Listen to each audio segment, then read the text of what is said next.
بسم اللہ الرحمن الرحیم۔ بسم اللہ الرحمن الرحیم۔ سبق نمبر 175 میں ہم باب الجنایات کی جو فصل شکار سے متعلق شروع کی تھی، اسی کے اندر آخر میں ہم یہ بحث کرتے ہیں کہ حرم کے پر گھاس اور درختوں کا حکم کہ حالت احرام کے اندر اس کا جو وہ تر گھاس جو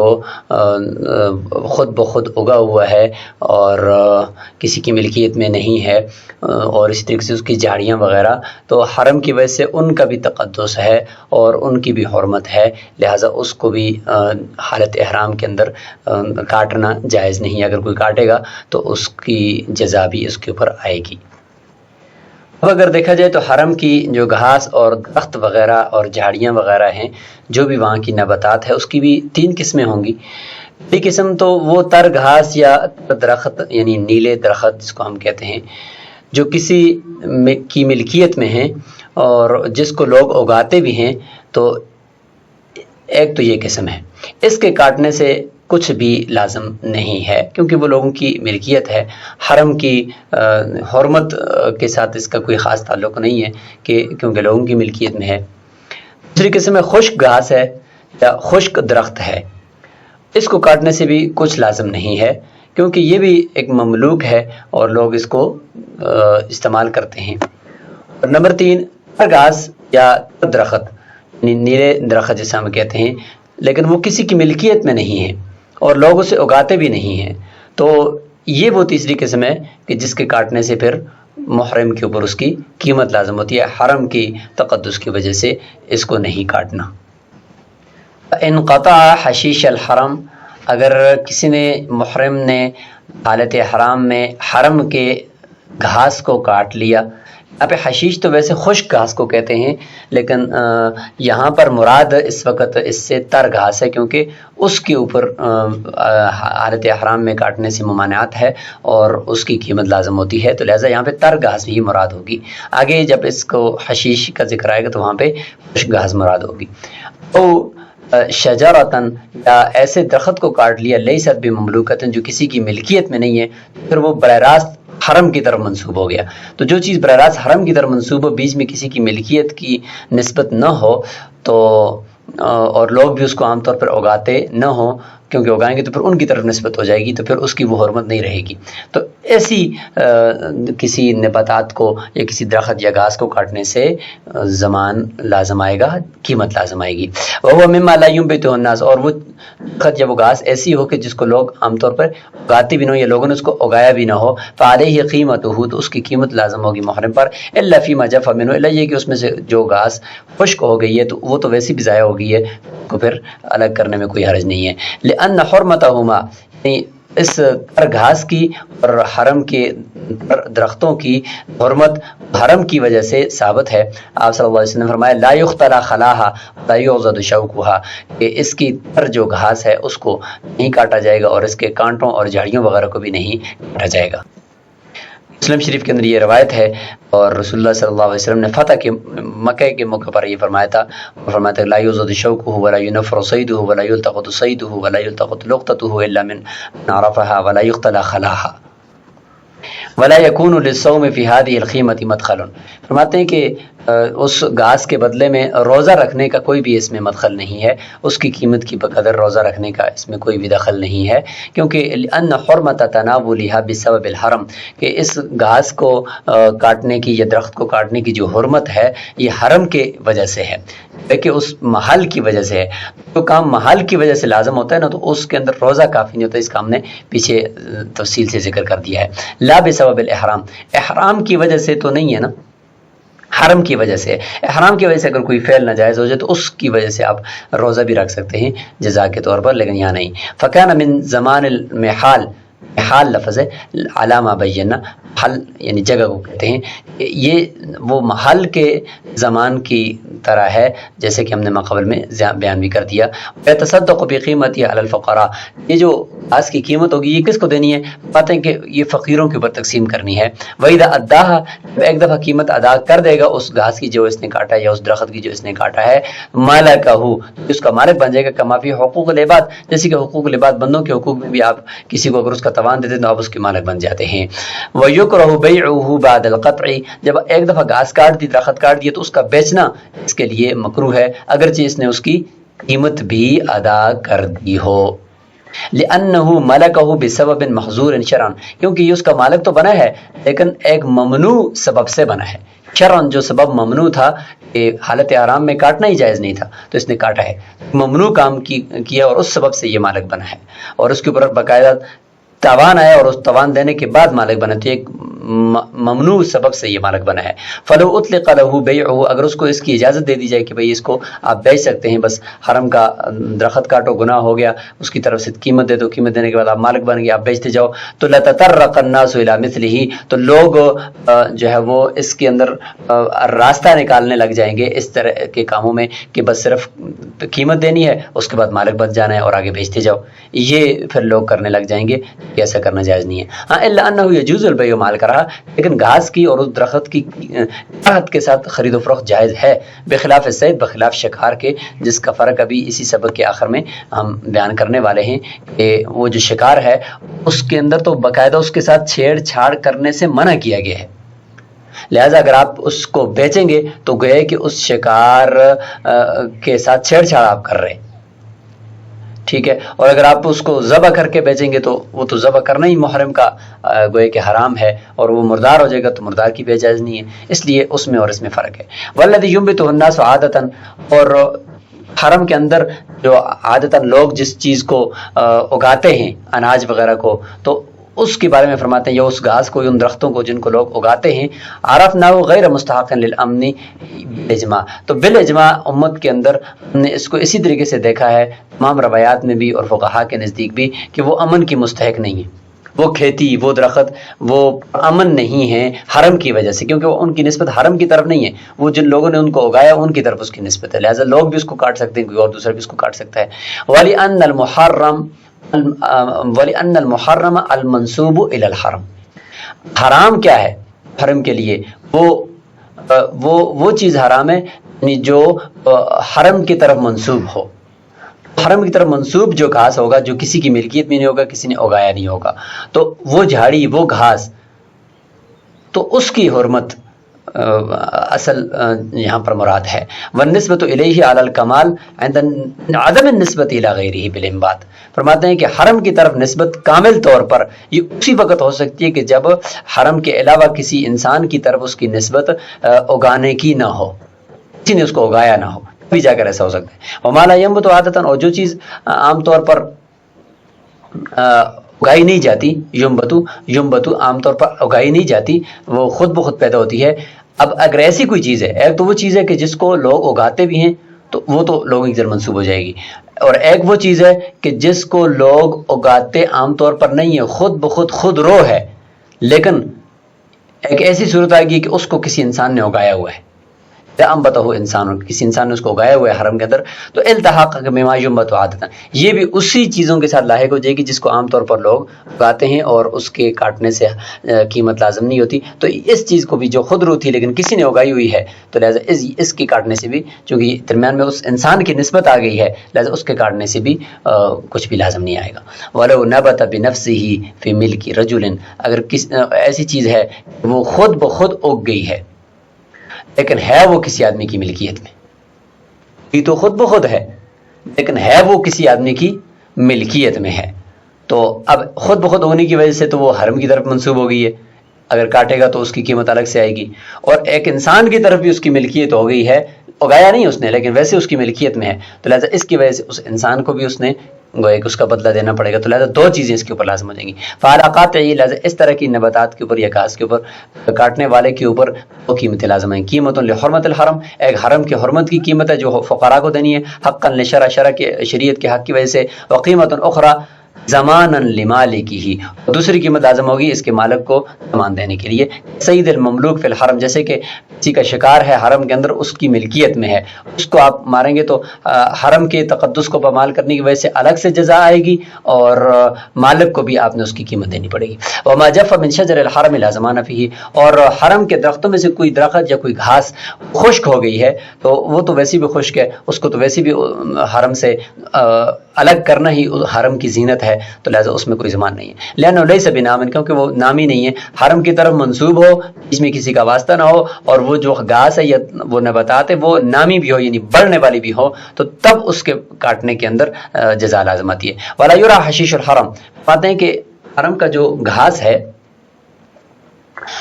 کیا اس کو چروا سکتے ہیں؟ یعنی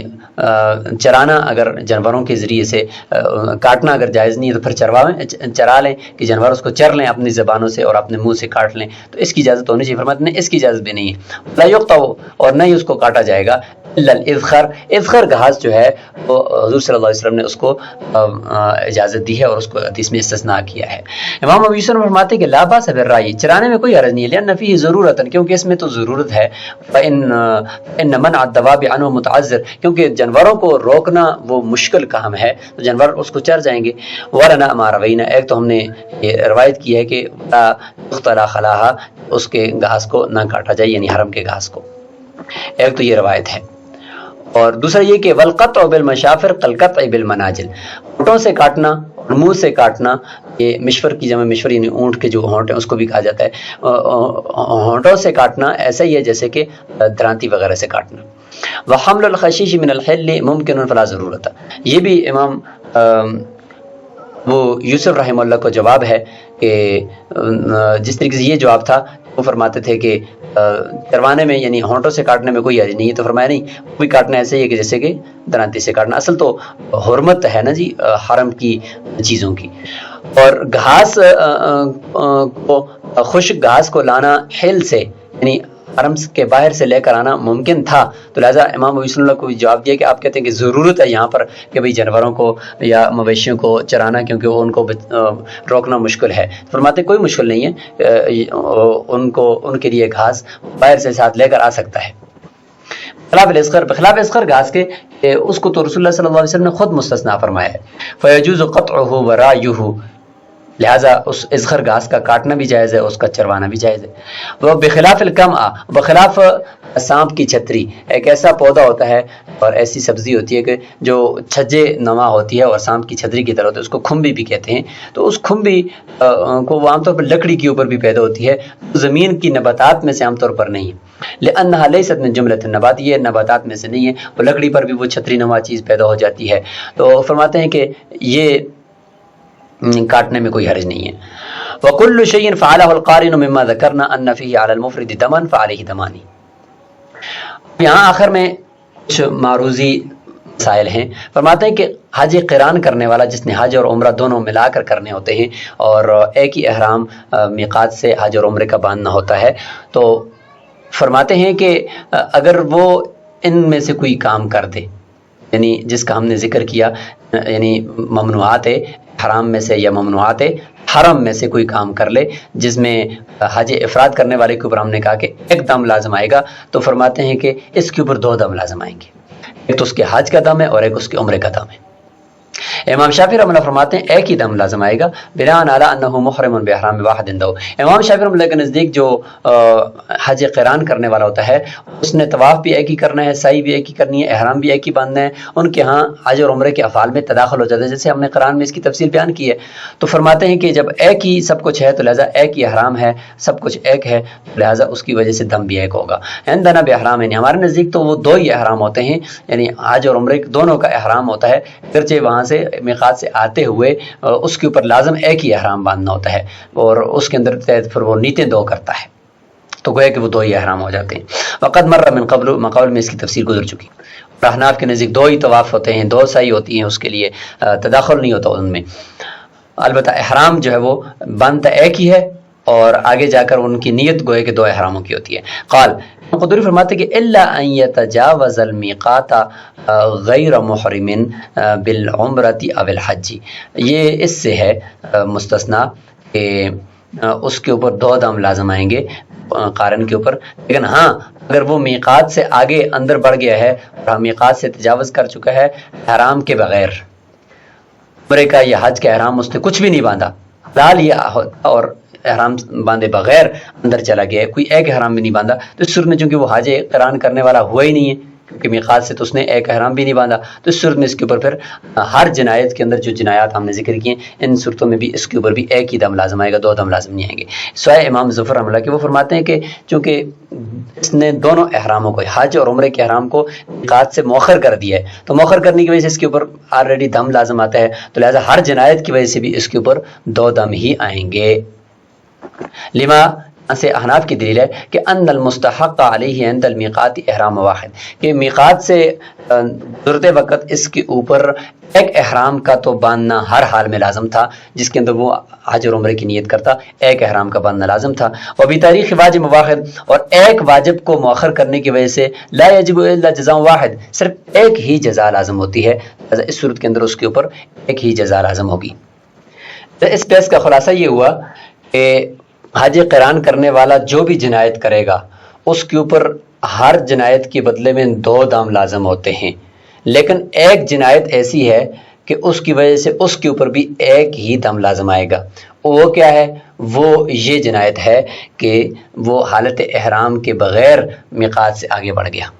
تو گویا کہ ایک احرام اس نے وہاں سے باندھنا تھا جس میں حج اور عمرے کی نیت کرنی تھی، تو وہ اس نے نہیں کیا تو ایک ہی جزا لازم آئے گی. جبکہ امام ظفر رحمہ اللہ فرماتے ہیں کہ نہیں، یہاں پر بھی گویا کہ 2 احرام تھے، 2 احراموں کو اس نے مؤخر کیا ہے تو لہٰذا 2 دم لانے چاہیے. ہم کہتے ہیں نہیں، یہاں پر ایک آئے گا، تو یہ الا ان یتجاوز سے یہ بات یہاں پہ مستثنا کر دی کہ اس صورت کے اندر صرف ایک جنایت ہے جس میں اس کے اوپر ایک ہی دم لازم آئے گا. یہ فرماتے ہیں وَإِذَا اشْتَرَكَ مُحْرِمَانِ فِي قَتْلِ صَيْدٍ، وہ محرم تھے حالت حرام میں، وہ ایک شکار کو قتل کرنے کے اندر شریک ہو گئے. فَعَلَى كُلِّ وَاحِدٍ مِّنْهُمَا جَزَاءٌ كَامِلٌ، ہر ایک پر کامل جزا لازم آئے گی. لأن كل واحد منهما بالشركة يصير جانيا جناية تفوق الدلالة، فرماتے ہیں کہ یہ اس حالت احرام کے اندر جو شکار کو مارنے کے اندر شریک ہیں، تو اس شرکت کی وجہ سے ان دونوں میں سے ہر ایک ایسی جنایت کرنے والا ہو گیا جو جنایت دلالت سے اوپر کی جنایت ہے. ایک تو ہوتا ہے کہ شکار کے اوپر کسی کو دلالت کرنا، تو یہ ایک جنایت ہے، لیکن یہاں پر تو باقاعدہ قتل کے اندر برابر کی شریک ہے، تو یہ دلالت سے اوپر کی ہے. تو فیتعدد الجزاء بتعدد الجنایہ، بس جنایت جب متعدد ہے تو اس کی وجہ سے جزا بھی متعدد ہو جائے گی. اذا اشترک حلالان فی قتل صید الحرم، اور جب 2 حلال شخص، 2 محرم نہیں، حلال شخص حرم کے شکار کے قتل کرنے کے اندر اگر شریک ہو جائیں، اسی مسئلے کا برعکس مسئلہ ہے، تو فعلیہما جزء واحد، جزاء واحد، ان کے اوپر صرف ایک ہی جزا آئے گی. یہاں پر فرق کیوں ہے؟ فرماتے اس لیے کہ لأن الزمان بدل عن المحل، یہاں پر جو ان کے اوپر انہوں نے جو تقدس کو پامال کیا وہ احرام اور حرم دونوں کا نہیں کیا، بلکہ صرف حرم کے شکار کو کے ساتھ چھیڑ چھاڑ کیا ہے، تو صرف اس محل کے تقدس کو پامال کیا، تو اس کی وجہ سے ان کے اوپر ایک ہی جزا آئے گی، کیونکہ وہ محل ایک ہے، حرم ایک ہے، اس کی وجہ سے اس کے ساتھ جو انہوں نے جنایت کی ہے اس کے تقدس کے اوپر کو پامال کیا، تو اس کی وجہ سے ایک ہی جزا آئے گی. فرمایا کہ لأن الزمان بدل عن المحل، یہاں پر جو ان کے اوپر زمان لازم ہے اس محل کے بدلے میں ہے. لا جزاء عن الجنایت، جو انہوں نے جنایت کیا اس کے بدلے میں نہیں ہے، کیونکہ یہ خود تو حلال تھے، ان کے لیے شکار کرنا تو خود ان کا فعل وہ تو جائز ہے، شکار کرنا ان کے لیے حلال ہے، لیکن آگے جس محل کے اندر شکار کیا وہ محل ممنوع تھا وہاں شکار کرنا، تو اس محل کی وجہ سے چونکہ وہ محل ہے کہ فیتحد باتحاد المحل، محل کے متحد ہونے سے جزا بھی متحد ہو جائے گی، ایک ہی ہوگی. رجلین قتل رجلا خطأ، جیسے کہ 2 شخص ہوں، انہوں نے ایک شخص کو خطأ غلطی سے قتل کر دیا، تو یجب علیہما دیۃ واحدہ، ان کے اوپر ایک ہی دیت ہوگی. کیوں؟ اس لیے کہ یہ محل جس کو قتل کیا وہ ایک ہے. وعلی کل واحد منہما کفارۃ، لیکن ان کے اوپر جو ان کا اپنا فعل ہے اس کی وجہ سے ان کے اوپر کفارہ آتا ہے. اپنے فعل کی وجہ سے کفارہ الگ الگ آئے گا دونوں پہ، لیکن آگے جو دیت آئے گی، دیت ایک، چونکہ محل ایک ہے، قتل ایک بندے کو کیا ہے تو اس کی وجہ سے ایک ہی ان کے اوپر دیت آئے گی. اس طریقے سے حرم ایک ہے، ایک ہی حرم کی پامالی کی ہے تو اس کی وجہ سے ان کے اوپر جو جزا آئے گی وہ ایک ہی آئے گی یہاں حرم کے شکار کی صورت میں. جبکہ اوپر جو محرم ہیں دونوں تو انہوں نے 2 جنایتیں کی. گویا کہ ایک تو جنایت کر دی کہ اپنا حالت حرام کے اندر یہ فعل انہوں نے نہیں کرنا تھا، یہ فعل انہوں نے کر دیا، اس کی وجہ سے ان کے اوپر الگ الگ جزا آئے گی، اگرچہ آگے جو محل ہے وہ ایک ہے. وَإِذَا بَاعَ الْمُحْرِمُ الصَّيْدَ أَوْ ابْتَاعَهُ فَالْبَيْعُ بَاطِلٌ. اگر محرم جو ہے وہ شکار کو بیچتا ہے یا اس کو خریدتا ہے تو اس کی بے باطل ہے. باطل کے اندر فاسد بھی آ گیا، فرماتے ہیں کہ اس کی بے باطل ہے. تو جب باطل ہے تو فاسد تو بدری کی اولا ہے. فرماتے ہیں کہ لِأَنَّ بَيْعَهُ حَيًّا عَرْضٌ لِلصَّيْدِ الْآمِنِ، کہ اگر بیچے گا تو یا تو وہ زندہ کو بیچے گا. زندہ شکار کو بیچنا یہ گویا کہ امن والے شکار کو کے ساتھ چھیڑ چھاڑ کرنا ہے، تعرض کرنا ہے، اور اس کو ممانعت ہے. اور اگر مردہ بیچے گا وَبَيْعُهُ بَعْدَ مَا قَتَلَهُ، قتل کرنے کے بعد، ذبح کرنے کے بعد بیچے گا تو اس کا ذبح تو ویسے بھی ناجائز ہے، حرام ہے. تو فرماتے ہیں کہ یہ بیع میتۃ، اس کے بعد پھر یہ گویا کہ مردار کی بیع کر رہا ہے اور وہ جائز نہیں ہے. ومن اخرج ظبیۃ، اگر کسی نے اس طرح کیا کہ حرم کی ایک ہرنی کو نکال دیا وہاں سے اور حل کی طرف لے کر آ گیا، فولدت اولادا، اس نے وہاں پہ بچے بھی اس کے پاس پیدا کر دیے، فماتت ہی واولادھا، وہ بھی مر گئی، اس کے بچے بھی مر گئے. زندہ ہوتے تو واپس کرنا اس کو حکم تھا نا، سب مر گئے. تو فعلیہ جزاؤہن، بچوں کی بھی جزا اس پر لازم آئے گی اور اس ہرنی کی بھی جزا اس کے اوپر لازم آئے گی. لأن الصید بعد الاخراج من الحرم بقي مستحقا للامن شرعا، جب حرم سے شکار کو باہر نکال دیا، باہر نکالنے کے بعد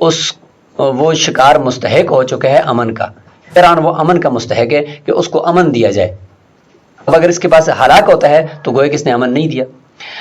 لہذا وجب ردہ الی مأمنہ، اس وجہ سے اس کو اس کے محفوظ مقام کی طرف واپس لوٹانا واجب تھا. ہذہ صفت شرعیہ، تو یہ امن والی جو صفت ہے یہ ایک شرعی صفت ہے، حرم کے تقدس کی وجہ سے اس کو ملی ہے. جب یہ صفت ہے تو فتسری الی الولد، یہ اس ہرنی اور اس کے بچوں سب کی طرف جائے گی کیونکہ سب کو امن کی ضرورت ہے. فإن ادى جزاءها، لیکن ایک دفعہ اگر اس نے اس کی جزا دے دی، یعنی وہ ہرنی لائی اور اس کی جزا اس نے دے دی، جب ایک دفعہ جزا دے دی تو وہ اس کا مالک بن گیا. جب مالک بن گیا تو ثم ولدت، اس کے بعد جو بھی بچہ پیدا کرے گی لیس علیہ جزاء الولد، پھر اس بچے کی جزا اس محرم کے اوپر نہیں آئے گی. لأن بعد اداء الجزاء، کیونکہ جزا ادا کرنے کے بعد لم تبقى آمنۃ، اب وہ امن والی نہیں رہی کیونکہ اب وہ مالک بن گیا ہے اس کا. لأن وصول الخلف، اس لیے کہ جو خلیفہ کو وصول کرنا یا اس جانشین کو وصول کرنا ایسا ہی ہے جیسے کہ وصول الاصل، اصل کو وصول کرنا ہے. لہذا اس کی قیمت جب اس نے دے دی ہے تو فقراء نے اس کو وصول کر دیا ہے. ایسا ہے کہ گویا کہ اس نے اس اصل کو ہی اٹھا کر دے دیا ہے، اب وہ اصل کا مالک بن گیا ہے. واللہ عالم بالصواب. اسی کے ساتھ یہ فصل اپنے اختتام کو پہنچی، جس کے اندر ہم نے شکار، حرم کا اور اسی طریقے سے حرم کی نباتات وغیرہ سے متعلق بات کی، اور آخر میں کچھ معروضی جو ہے مسائل کو ذکر کیا. السلام علیکم ورحمۃ اللہ.